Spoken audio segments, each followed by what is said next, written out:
Rooitjie is 'n oulike woestyndiertjie wat in Amerika se droë gebiede woon.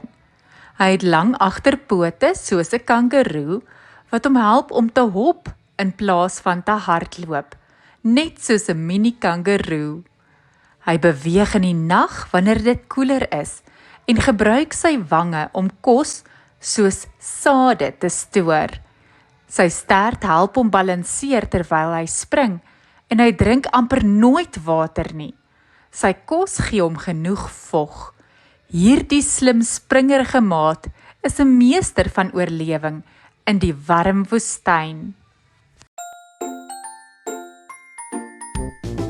Karel Kangoe Rooitjie. In die warm woestyn, waar die son soos 'n goudbol skyn en die wind oor die sand speel, ontmoet Clara 'n piepklein vriend met groot agterpote en helder oë. Sy naam is Karel, die Kangoe Rooitjie.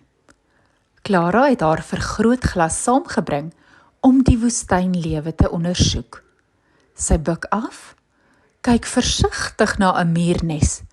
Toe skiet iets voor haar verby, vinnig en springerig. "Wat was dit?" fluister Clara. "Ek's Karel," kom die antwoord van 'n klein hoppertjie wat nou voor haar staan. "Ek's op 'n missie om die verdwaalde woord te vind." Clara glimlag. "Ek's dol oor woorde, kan ek saamkom?" En so begin hul avontuur. Karel spring en hop oor rotse en sandduine en Clara hardloop agterna, haar vergrootglas gereed.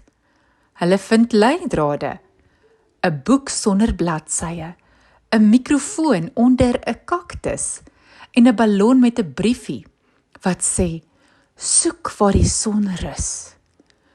Teen laatmiddag bereik hulle 'n ou boom, die enigste in kilometers. Karel wip op 'n tak en Clara klim versigtig agterna. Daar tussen die blare hang 'n klein kluisie. Clara gebruik haar vergrootglas om die kode te ontleed. Luister plus spring is gelyk aan wysheid.